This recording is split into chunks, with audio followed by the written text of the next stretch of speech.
우찌무라 간조 전집 제9권 10부 연애, 11부 육아, 12부 교육 세 부에 대해서 읽도록 하겠습니다. 기도드리겠습니다. 주님의 은혜를 감사드립니다. 국어는 거의 우찌무라 선생님이 여러 방면에 대한 연설이나 성서지 연구 글들입니다. 다양한 내용을 다루고 있습니다. 각각의 제목들에 대해서 크리스찬들로서 어떻게 적용해 나가야 될 것인가, 우찌무라 선생은 어떤 모습, 어떤 방향으로, 어떤 포인트로 이것들을 보았는가, 흥미로운 부분들이 있습니다. 이 리딩도 잘 할 수 있도록 도와주시옵시고, 지금 시대와 다른 점도 있고 또 동떨어진 점도 있지만, 그러나 비교하면서 이 시대의 크리스찬들에게 일본의 우찌무라는 이런 것들을 원했었구나 라는 것들을 알고 한번 생각해보는 귀한 시간 가질 수 있도록 도와주시옵소서. 감사드리며 고마우신 우리 주 그리스도 예수님 이름 받들어 기도드립니다. 아멘. 10부 연애. 연애는 되게 짧아요. 읽겠습니다. 연애의 자유에 대하여. 연애는 자유이다. 하지만 하나님의 뜻 안에서만 자유이다. 첫째로 하나님의 뜻, 다음에 나의 의지, 그리고 나서 나의 의지로서의 연애. 이런 순서를 밟지 않으면 사랑도 없고 자유도 없다. 연애는 그것 자체를 위해서 존립할 수 없다. 연애를 위한 연애는 반드시 자멸한다. 하나님의 뜻 안에서 이루어져야만 연애는 영광스러울 수 있고 정결할 수 있고 또 영속할 수 있다. 나를 위해서 남을 사랑하는 것이 아니다. 하나님을 위해서, 복음을 위해서, 국가를 위해서, 인류를 위해서, 가난한 사람을 위해서, 이방인을 위해서 한 남자가 한 여자를 사랑하고 또 한 여자가 한 남자를 사랑할 때 거기 정결하고 아름답고 튼튼한 연애가 있다. 연애는 의무를 통해서 성화되어야 한다. 의무가 없는 곳에 믿을 만한 연애는 없다. 즐기기 위한 연애가 아니다. 의무를 다하기 위한 연애이다. 의무의 지지를 받아야 연애는 영구히 쇠하지 않고 그 행복은 세월과 더불어 더하여진다. 연애를 의무가 없는 곳에서 구한다면서 사람들은 오히려 혐오를 구하고 있는 것이다. 연애처럼 부패하기 쉬운 것은 없다. 그러나 의무는 신선한 연애를 지탱하기 위한 유일한 방부제이다. 1921년 11월 성서지 연구. 이거 딱 하나예요. 우찌무라 선생님은 연애 이런 거에 별 관심이 없으셨던 거예요.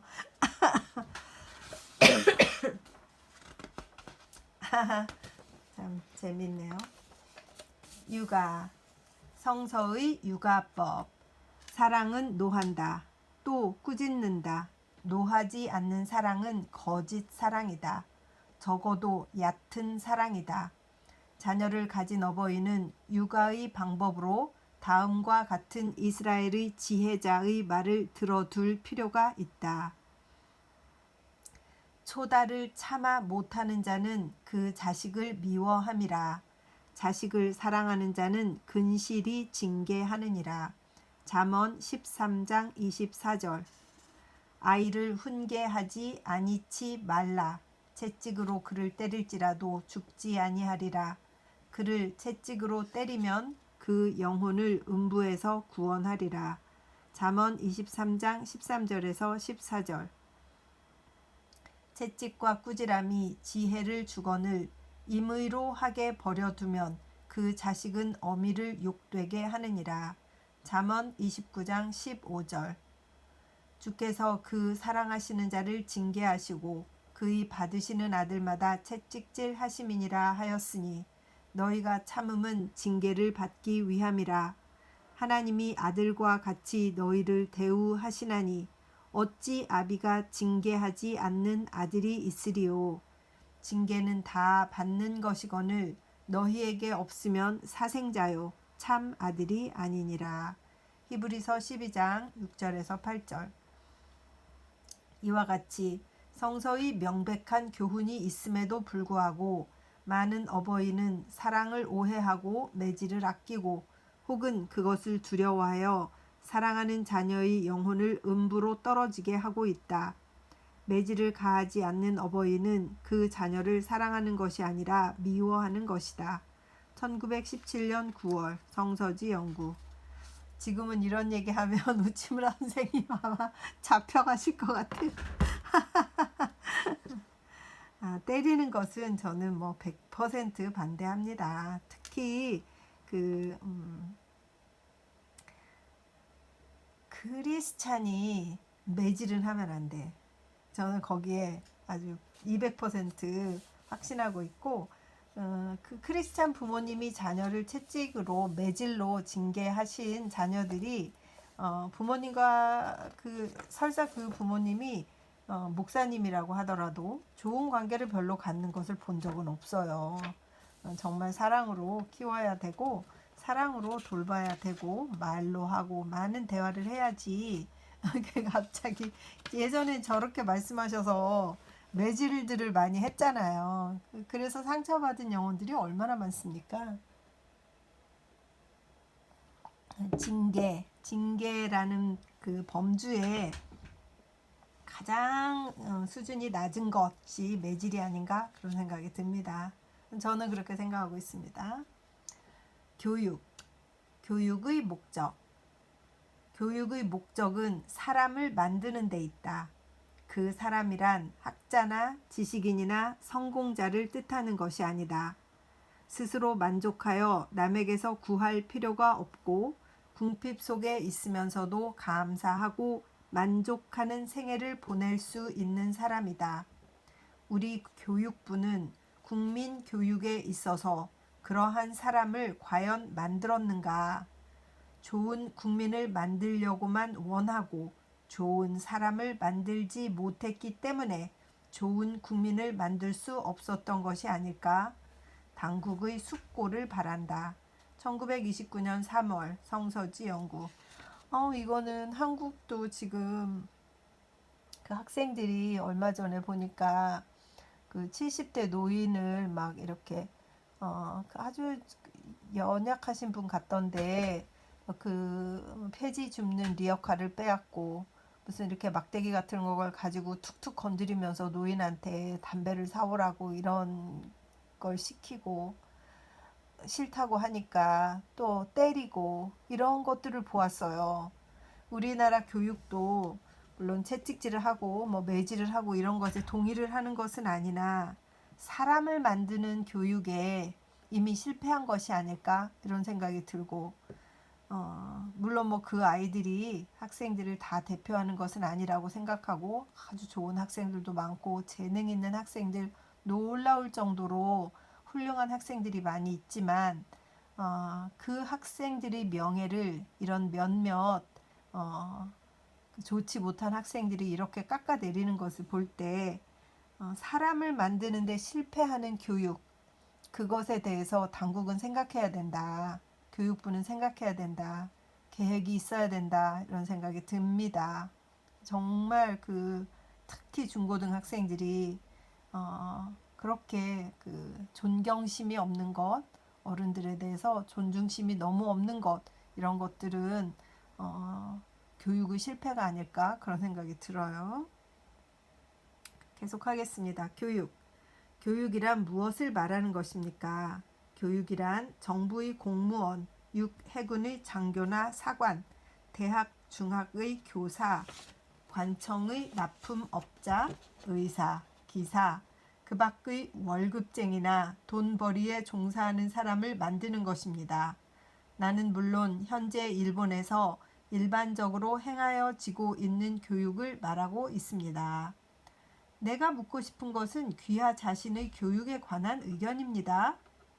나의 교육에 관한 의견은 지극히 단순한 것입니다. 그것은 아리스토텔레스, 밀턴, 페스탈로치, 프레벨, 리터, 헤르바르트, 호레스만, 그 밖의 여러 대가의 의견과 다를 것이 없습니다. 그것은 무엇입니까? 사람을 만드는 것입니다. 사람이라니 어떤 점을 말씀하시는 겁니까? 사람 말입니까? 사람이란 사람입니다. 즉 만물의 영장입니다. 심령적 실재물을 말하는 것입니다. 귀하는 또 하늘나라 사람 같은 언사를 쓰십니다. 그렇지 않습니다. 나는 알기 쉽고 평범한 말을 사용하고 있습니다. 귀하가 이해하지 못하는 것은 아마 귀하가 교육부의 교육을 받았기 때문이겠지요. 나도 오늘날의 교육제도에 대해서는 큰 결함을 인정하고 있는 사람입니다. 그러나 귀하의 의견은 어쩐지 막연한 것 같습니다. 막연하게 여겨지겠지요. 아시는 바와 같이 그 사람의 교육에 관한 의견은 그 사람의 인생관과 우주에 관한 의견에 따라 달라지는 것입니다.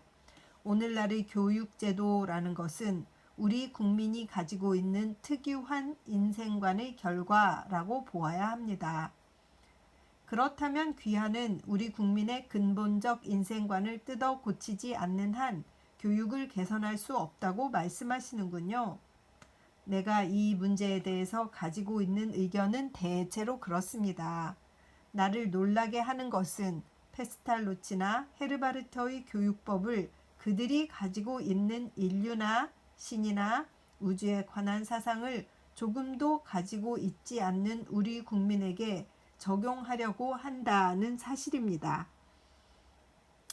아시는 바와 같이 교육이란 방법이 아닙니다. 정당히 평한다면 그것을 하나의 조직이라고 논할 수는 없습니다. 교육이란 하나의 정신이 잠들어 있는 다른 정신을 깨워 일으키는 것입니다. 그것은 전적으로 정신적 행위이며 한 생물이 다른 생물을 낳는 것과 같습니다. 말씀을 듣고 보니 귀하가 현 교육부의 교육에 찬성하지 않는 것도 당연합니다. 그들은 국가를 생각하고 귀하는 사람을 생각합니다. 그것이 둘 사이의 근본적 차이를 빚어내는 것이라고 여겨집니다. 바로 그렇습니다. 교육은 원래 개인적인 것이며 개별적인 것이라는 게 나의 지론입니다. 교사의 직업적인 대상은 학생입니다. 교사의 눈에 그 밖의 대상이 있다면 그의 사업을 크게 더럽힐 것입니다. 1899년 7월 도쿄 독립잡지. 사람을 만들라. 헌법을 만들고 귀족이 된 사람이 있으며 쇠 파이프를 만들고 감옥에 들어간 사람이 있으며 회사를 만들고 미친 사람이 있다. 제작 또 제작. 법률은 만들 수 있을 것이다. 내각도 만들 수 있을 것이다. 철도도 만들 수 있을 것이다. 소설도 만들 수 있을 것이다. 무엇이나 다 만들 수 있을 것이다. 다만 만들 수 없는 것은 사람인가 한다. 군함 건조는 아시아 노대국의 문호를 깨뜨리고 유럽 열강을 위해서 분수에 맞지 않는 침략의 길을 열었으며 헌법 제정은 풍속의 파괴와 문란, 도덕의 타락을 가져왔다. 만들어서 쓸모없는 것은 참으로 군함인가 한다. 또한 헌법인가 한다. 그렇다. 사람을 만들라. 사람 한 사람을 만드는 것은 헌법을 만드는 일보다 위대한 사업이다. 누구나 헌법 또는 내각을 만들 수 있을 것이다. 그러나 인재라야만 인재를 만들 수 있다. 헌법은 주색에 빠져 있으면서도 만들 수 있을 것이다. 소설은 창녀를 끼고 앉아서도 만들 수 있을 것이다. 그러나 인재 양성은 자기 헌신의 사업이다. 보라, 군자국의 고관이나 문사들 중에는 헌법이나 소설을 만드는 자는 많으면서도 인재를 양성하는 자는 드물다는 것을.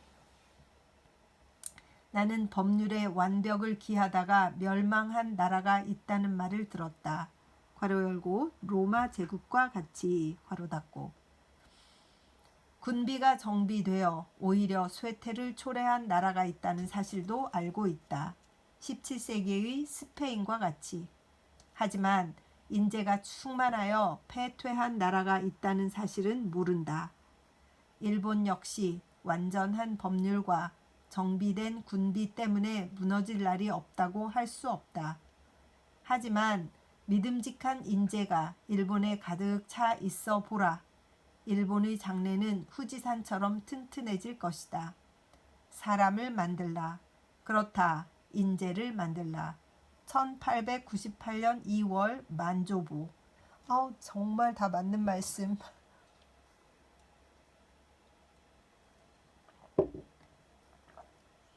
저는 한국의 인재가 너무 많아서 지금 이렇게 전 세계에 이름을 휘날리고 있는 것이 아닐까 이런 생각을 합니다. 너무 기분이 좋고 우리나라의 미래가 밝은 것이 이렇게 인재가 많은 것인데 거기에 인격이 높은 인재가 많다면 얼마나 더 좋을까 그런 생각을 합니다. 머리가 좋고 인재인데 이기적이고 인간성이 좋지 않은 분들이 인재이면 자기들끼리만 잘 살고 잘 먹고 그러면 그만이라고 생각하는 경우도 있기 때문에 고르게 모든 백성이 모든 국민이 다 잘 살고 평등하게 평범하게 누릴 것들을 편안하게 누릴 수 있도록 하는 것은 인재들이 인격을 함께 가지고 있는 것 그것이 아닐까 그런 생각을 합니다. 교육의 기초. 정신적 교육이란 무엇인가? 교육은 이미 그것 자체가 정신적 사업이다. 그런데 구태여 정신적이란 형용사를 붙인다. 그것은 자기네들의 종교를 진종 또는 정교라고 부르는 것과 같은 따위로서 세상이 우매하여 정사가 뒤바뀌었다던가 아니면 그것을 외치는 자의 자존을 나타내는 것일 뿐이다. 이러한 수거가 나오게 되었다는 것은 국가를 위해서 결코 축하할 일이 못 된다. 무엇을 정신적인 교육이라고 말하는가? 학생들에게 억지로 예배당 출석을 강요하고 바이블 교육을 하고 온갖 수단을 다하여 그들에게 개종을 권유하고 그것을 정신적 교육이라고 간주하는 것은 외국 교사의 도움으로 이루어진 일본의 기독교적 여러 학교이다. 일본 고유의 도덕을 가르친다고 칭하면서 중국의 성인의 글을 강론하고 일본이나 중국 고대의 충신, 효자의 사적을 외우고 외국심을 드높인다고 칭하면서 덮어놓고 일본의 아름다움을 자찬하고 외국을 깎아내리고 그리하여 정신적 교육이라고 자처하는 것은 국가주의를 자랑하는 오늘날의 일본 대다수의 학교이다. 하지만 바이블 교육이 반드시 정신적 교육은 아니다. 세계 정신의 경전인 바이블도 그것을 학과처럼 의무적으로 압제적으로 강요하면 전혀 그 이익과 효용을 잃게 된다. 자유의 영토에만 덕성이 있다. 때문에 이따금 정신적 교육을 자처하는 기독교적 학교가 가장 비정신적이며 가장 무기력하며 가장 굴욕적인 지경에 이르는 것을 우리는 종종 목격한다. 의로움에 용감하기보다는 교회당의 출석이 찬양되고 정직한 마음가짐보다는 성경 구절의 암송이 존중되고 뼈대 없이 외국인의 콧김만 엿볼 줄 알아 그들의 비위를 맞추는 것이 선인이라고 불리우고 열성적이라고 존경받고 성서의 교훈은 실천하지 않으면서도 밖에 나갈 때에는 성경 한 권을 옆에 끼고 말끝마다 성경 구절을 인용하고 잠잘 때에는 성서를 베고 눕고 또 때로는 시시한 목사의 흉내를 내고 세상 사람들에게 어리석은 소리를 짓거려 대면 정신적 교육의 목적이 달성된 것처럼 간주한다. 자기 기만의 극이며 오류의 극이다.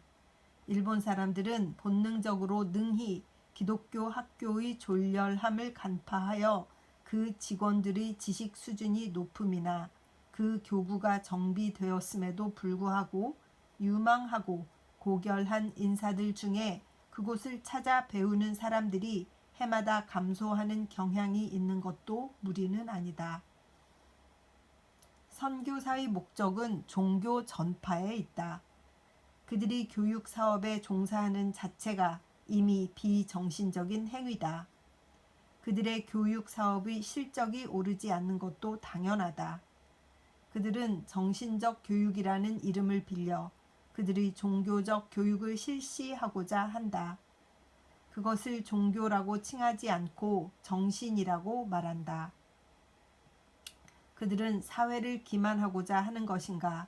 혹은 사회가 기피 할 것을 두려워하여 이런 양다리 걸치기식 명칭을 사용하는 것인가? 정신적 교육이라는 말이 지금은 세상 사람들의 우스갯소리로 통한다. 그런 혼란을 일으킨 것은 주로 누구 탓인가? 종교가의 비정신적 교육과 맞서는 것으로 좁고 기계적인 국가 교육자가 있다. 그들은 서로 내세우는 주의가 다르다. 전자는 박애를 외치는 데 반하여 후자는 애국을 자랑 삼는다. 전자가 유화를 추구한다면 후자는 강건을 존중하며, 전자가 음악회를 연다면 후자는 칼춤 무대를 마련하고, 전자가 찬송가를 연주하면 후자는 군가를 부른다. 전자는 국민 교육에 덕성이 빠졌을 때 일어난 것이라면 후자는 국가 사상이 퇴폐하였음을 분노하고 일어난 것이다. 둘 다 반동의 산물인 만큼 그 겉모습은 전혀 다른 것 같으면서도 본질에 있어서는 비슷한 점이 대단히 많다. 중국의 논어 교육을 강제적으로 가하고 충신, 효자의 전기를 기계적으로 암송시키고 군대식 적개심을 환기하고 그리하여 동양의 군주국을 만들려고 하는 것이 오늘날 일본에서 일컫는 국가교육의 사상이다. 그러므로 제 나라를 사랑하는 것을 애국심으로 믿고 의례적 복종자를 충신효자라고 자랑한다. 19세기 오늘날 10세기의 스기하라 미치자네나 14세기 구수노기 마사시계를 그대로 본보기로 삼으니 옛 철인의 마음은 이해되지 않고 그 언행을 본받기도 어렵다. 이런 식의 교육의 폐단은 또한 종교적 교육에도 없지 않아 위선자 양성의 기관이 되고 말았다. 그것은 둘 다 외면으로부터 내면을 누르려고 하고 무한한 팽창력을 믿고 있는 심령을 인위적 모형 속에 틀어박으려고 하기 때문이다. 존 스튜어트 밀은 말하였다. 내면의 확신에 입각한 도덕이 외면의 표준에 호소하는 도덕에 대한 투쟁은 진보적 도덕이 정체적 도덕에 대한 투쟁으로서 이것은 실로 도리와 이론이 시류의 소견과 속습에 대한 투쟁이다. 히브리 사람의 성서에 따르건 중국 사람의 경서에 따르건 도덕의 표준을 우리의 확신 이외의 곳에서 취하려는 것은 정체적 도의이다. 세속에 아부하는 윤리이다. 무엇을 정신적 교육이라고 말하는가? 정신이 바로 박힌 교사가 가르치는 것, 그것이 정신적 교육이다. 정신은 느껴야 하는 것이지 배울 수 있는 것은 아니다. 그것을 학과적으로 가르치려고 한다. 이해로부터 오늘에 이르기까지 정신의 미와 선은 알면서도 그것을 자기 자신이 지니고 있지 않은 교육가가 항상 취하여 온 방법이다. 패러디의 이화학은 정신이었다. 리틀의 지리학은 정신적이었다. 아가시의 동물학은 정신적이었다. 그들이 정신적 교과서를 사용한 것이 아니라 그들 자신이 정신적이었기 때문에 정신적 교육이 실시된 것이다. 교사가 정신이 빈곤하면 주야로 성경을 외워도 그 효험이 일개 학생에도 미치지 못한다. 교사의 정신이 가득 차면 목석도 소리가 있고 산하도 마음이 있다. 그에게 접하는 것은 정신을 감수하는 것으로서 그가 있어야만 정신적 교육이 있다. 그가 떠나면 만권의 성서도 신황 정통기 가로 열고 일본의 기타 하다께의 저서로 국제론, 개통론, 신도론, 정치론 등을 피력한 것 괄호 닫고 또 태평기 괄호 열고 일본의 군기의 하나 괄호 닫고 도 한 사람의 성인 한 사람의 애국자를 만들 수 없다. 삶은 삶을 낳는다는 이론은 생물학상의 원리이며 교육상의 원칙이다. 정신은 정신을 낳는다. 나는 이 간단 명료한 이치가 아직도 교육자들의 뇌리에 충분히 투철되지 못한 것을 보고 늘 통탄에 마지 않는다. 원래 정신적 교육의 오해는 정신 그 자체의 오해에서 오는 것이다.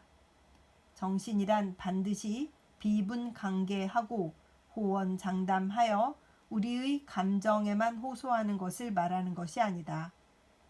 정신이란 물의 영이다. 즉 우주를 관철하는 정기이다.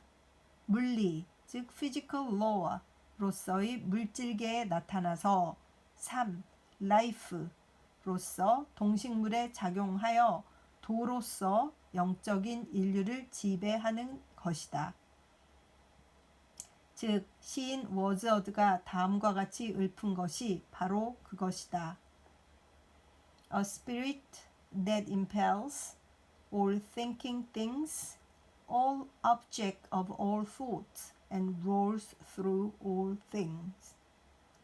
우리 마음에 품은 뜻이 이 우주의 대기와 접하면 우리의 사유는 만물과 화합하며 우리의 행위는 자연과 화합하고 천지가 우리를 도와 우리는 천지와 더불어 일하게 되는 것이다. 철학자 칸트가 이른바 그대의 행위를 우주의 운행과 화합시키라고 한 말은 이런 뜻을 말한 것이다.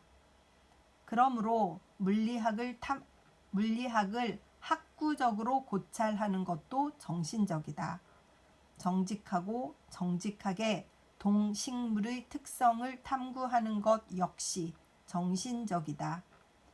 역사를 배우되 사실을 존중하고 전설이나 구비를 가볍게 다루는 것도 마찬가지로 정신적이다. 정신적이란 정직해지는 것이다.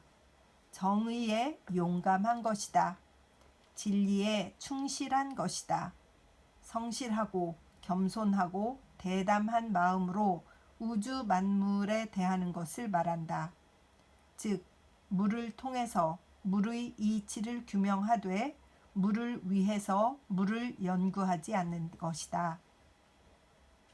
이것을 정신적 교육이라고 말하는 것은 외형적 허식에 비교해서 말하는 것이다. 이기적 의향에 비교해서 말하는 것이다.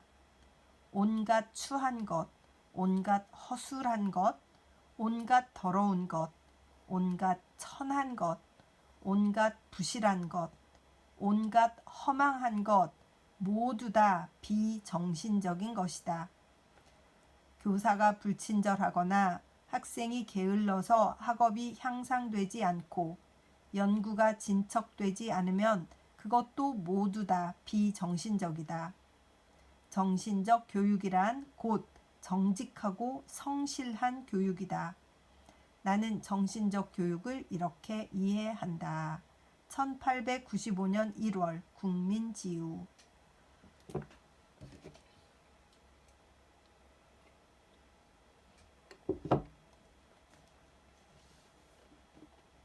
교육의 기초로서의 신앙. 대저 하나님께로 난 자마다 세상을 이기느니라. 세상을 이긴 이김은 이것이니 우리의 믿음이니라. 요한일서 5장 4절. 돈은 세력이라고 한다. 실로 돈은 크나큰 세력이다. 이제 돈은 병력을 지배하게 되었고 정치를 지배하고 문명을 지배한다. 돈 없이 국가는 하루도 설 수 없으므로 실업교육이 왕성히 장려되고 있다. 하지만 이 세상에는 돈으로도 얻을 수 없는 것이 많다. 또 돈은 돈을 얻고자 한다고 해서 얻을 수 있는 것이 아니다. 돈을 얻자면 돈 이외의 힘이 필요하다. 지식이야말로 돈 이상의 세력이다. 지식은 세력이다.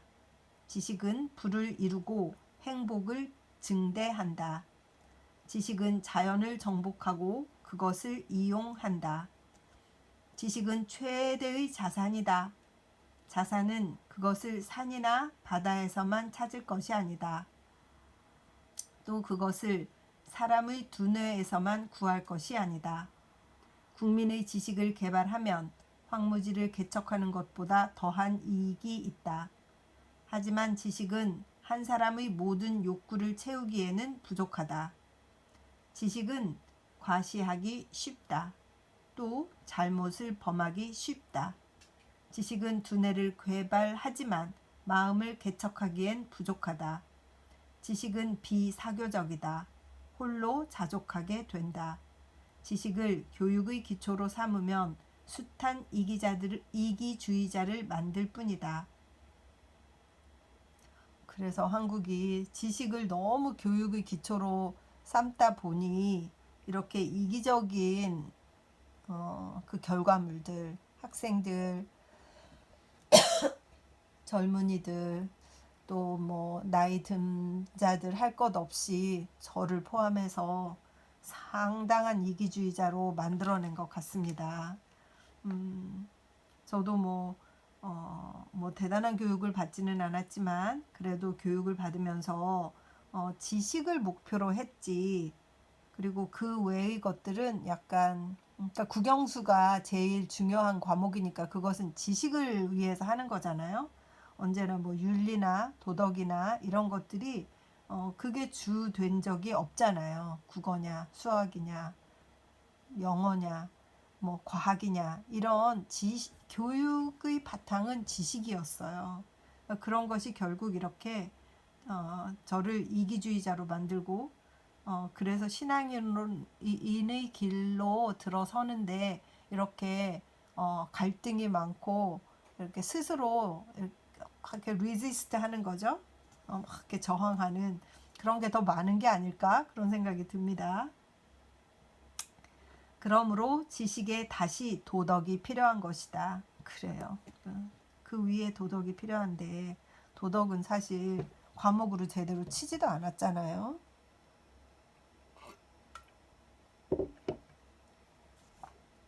도덕은 부와 지식을 인류 공유의 것으로 만들기 위해서 필요하다. 부자의 교만과 지식인의 거만을 깨뜨리기 위해서 필요하다. 국가에 도덕이 없으면 그 부는 몇몇 부자의 손에만 모이게 되고 그 지식은 몇몇 학자의 독점하는 바가 된다. 도덕은 직접적으로 또는 간접적으로 부와 지식을 증대하기 위해서 필요하다. 도덕은 지식의 영역을 넓히고 부를 그 밑바닥에서 함양한다. 도덕은 지식보다도 훨씬 깊고 견고한 힘이다. 그러나 도덕은 혼자 그 자신을 유지할 수 있는 힘은 아니다. 도덕도 또한 사람의 힘인 이상 사람과 더불어 유한하다. 도덕을 그것 자체에게 방임해 두면 마침내는 고갈하기 마련이다. 도덕은 딱딱한 규칙으로 바뀌기 쉽다. 위선으로 변질되기 쉽다. 도덕으로 하여금 딱딱한 율법이 되지 않게 하기 위해서는 도덕 이상의 것이 필요하다. 그것이 곧 신앙이다. 신앙은 사람을 유한한 하나님에게 연결한다. 하나님은 도덕, 지식, 실력의 근원이시기 때문에 그분과 연결되면 사람은 능력의 근원과 연결되는 것이다.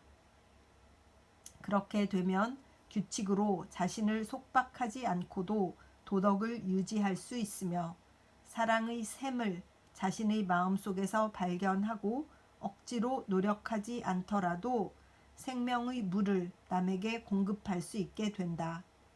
그리고 도덕은 자연히 그 사람에게서 샘솟을 뿐만 아니라 그 사람의 심령은 자유를 얻고 그 결과로 그 사람의 지능까지도 현저히 발달한다. 신앙은 단순한 신앙에 멈추지 않는다. 곧 자유를 탐구하는 정신으로 나타나며 과학과 철학의 발달을 촉구한다.